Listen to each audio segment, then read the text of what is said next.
Bienvenue. Au cœur même de l'intelligence artificielle, il y a en ce moment un débat féroce qui oppose deux de ses plus grands pionniers.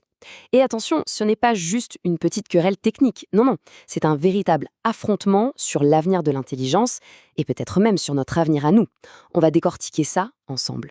Voilà, tout est là, résumé en 2 phrases. D'un côté, on a Demis Hassabis, pour qui une intelligence capable de tout apprendre est à portée de main, et de l'autre, Yann LeCun, qui pense que même l'intelligence humaine, au fond, est très spécialisée. 2 phrases, 2 philosophies radicalement opposées, qui sont en train de façonner toute la course vers l'IA de demain. Alors, pour vraiment comprendre la portée de ce débat, il faut d'abord savoir de qui on parle. Parce que derrière les concepts, il y a 2 personnalités absolument monumentales qui ont une influence colossale sur tout ce domaine. On a d'un côté Demis Hassabis, c'est lui qui est à la tête de Google DeepMind, le cerveau derrière des exploits incroyables comme AlphaGo. Et de l'autre, Yann LeCun, un des pères fondateurs du deep learning, qui a longtemps dirigé la recherche en IA chez Meta avant de repartir en France monter son propre projet. Ce qu'il faut bien comprendre, c'est que ce sont 2 piliers qui se connaissent, interagissent et s'opposent depuis des décennies. Et le Graal, l'objectif ultime de cette quête, c'est ça, l'IAG, l'intelligence artificielle générale. Attention, la nuance est super importante ici. Il ne s'agit pas d'une machine qui sait déjà tout, mais d'une machine qui aurait la capacité d'apprendre, à peu près n'importe quoi. Un peu comme la flexibilité de notre propre cerveau. Ce qui est intéressant, c'est qu'ils sont d'accord sur la destination finale, atteindre une intelligence de niveau humain. Mais alors, leurs cartes pour y arriver, elles sont complètement différentes. Et c'est là vraiment que l'affrontement commence. Bon, la stratégie de Hassabis, c'est ce qu'on appelle le scaling. Pour faire simple, l'idée c'est on prend les technologies qu'on a déjà, on leur donne beaucoup plus de données et une puissance de calcul démesurée, et on parie que l'intelligence finira par émerger tout ça. LeCun, lui, il est très critique. Pour lui, les modèles de langage actuels, c'est une impasse. Il le dit, prédire le mot suivant sur Internet ne suffira jamais. Il propose donc une approche radicalement différente, les modèles du monde, inspirés de la façon dont les bébés animaux apprennent les lois de la physique. Pour que cette différence technique soit bien claire, on va utiliser une analogie qui va tout éclairer. Imaginez un tour de magie. Voilà le scénario.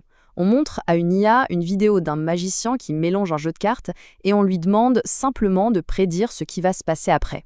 La façon dont chacun aborde ce problème, ça révèle absolument tout de leur philosophie. L'approche de Hassabis, celle du scaling, consisterait à essayer de prédire chaque pixel de l'image suivante. La couleur exacte des cartes, le grain de la peau, le plus petit reflet. C'est une méthode hyper puissante pour générer une vidéo qui a l'air réelle. Le problème, c'est que ça demande une énergie folle, et c'est fragile. Le système peut complètement halluciner et créer une main à 6 doigts, par exemple, parce qu'il a perdu le fil statistique de ce à quoi ressemble une main. L'approche de LeCun, elle, n'en a rien à faire des détails visuels.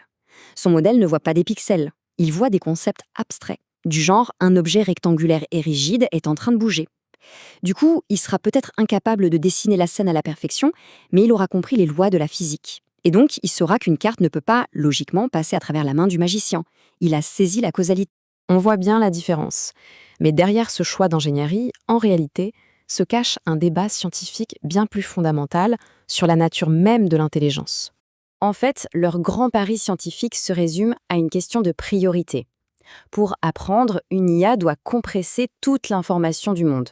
Pour Hassabis, si cette compression est suffisamment bonne, la capacité à agir, à planifier, ce qu'on appelle le contrôle, va émerger toute seule, naturellement.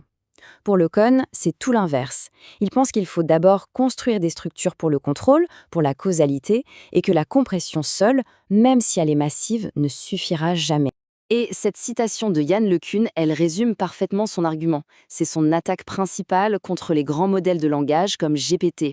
Pour lui, le bon sens, ça ne s'apprend pas juste en lisant tout Wikipédia.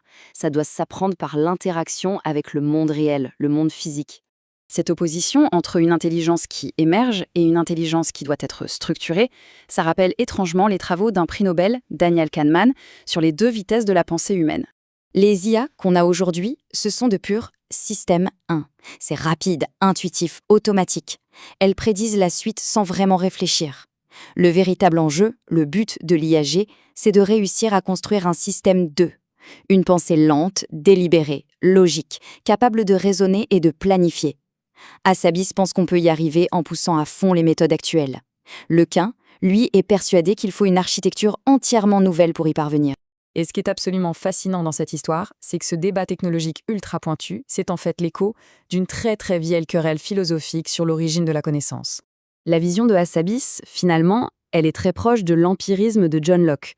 L'esprit est une ardoise vide, une page blanche, et tout ce qu'on sait vient de l'expérience, c'est-à-dire des données. À l'inverse, le Kuhn, lui, est beaucoup plus proche du rationalisme de Kant. L'esprit a besoin de structures de base, de concepts innés, comme le temps, l'espace, la causalité, pour pouvoir commencer à comprendre le monde. Et le fond du problème, c'est peut-être que la philosophie elle-même n'a jamais réussi à se mettre d'accord sur une définition unique de ce qu'est l'intelligence.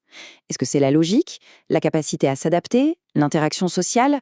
Ça soulève une question assez vertigineuse.